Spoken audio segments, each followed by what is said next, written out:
All right, so here we're going to take a look at an example, and we'll also take a look at the rubric for this assignment. So I just threw this together on a doc.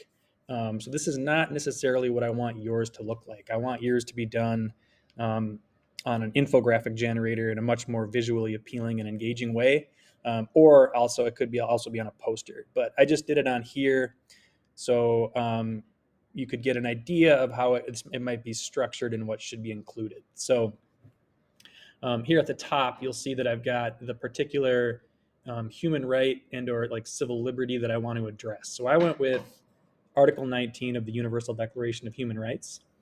Everyone has the right to freedom of opinion and expression, et cetera, et cetera, et cetera. So below that, you want your claim. All right. And again, obviously it's an infographic, it's a poster. We want to rely heavily on visuals. It's a very visual thing.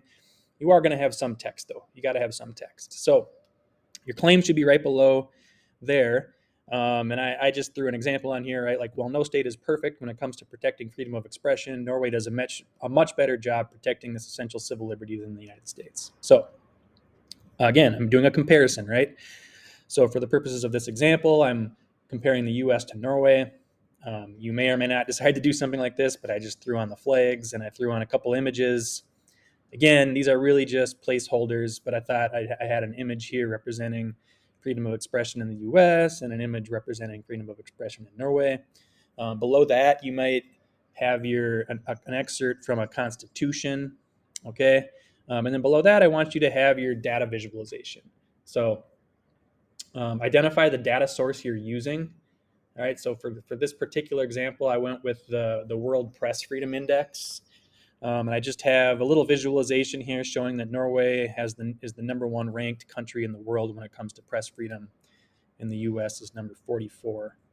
And then below that, you're going to have your examples. All right, so your historic or current examples of that right or liberty being violated in each country, and then a historic or current example of that right or liberty being protected. And then all the way at the bottom, I want you to answer that unit question. Under what conditions, if any, should citizens' freedoms be restricted? So this is where you're thinking about all the lessons we've done throughout the unit, thinking about the research you did, and just writing a few sentences about whether or not you think citizens' freedoms should be restricted, and when countries should do that, if they should be able to do that. And then below that, you'll have your bibliography with your sources. All right, so here's the rubric. All right, so we're looking at about 25 points. Sorry, 30 points. So, and that's broken down between your claim, the data and information, your layout, your color font, and your sourcing. So, of course, claim and data information is sort of the meat, right? This is the information. So, you should have a clear, defensible claim and a line of reasoning. You should have information and data presented in your infographic that's accurate and relevant to the topic. And then layout and color font. These are more like how creative did you get? How visually appealing? How well done is the infographic constructed? So for 5 points there, the infographic would have a great layout with applicable graphics, and then the font would be legible, and the color scheme would enhance the infographic. And then the last 5 points are for your sourcing. Okay, so first of all, you have the appropriate sources. You've got your 5 sources. You've got your primary source. You've got your database source, and you've got your data.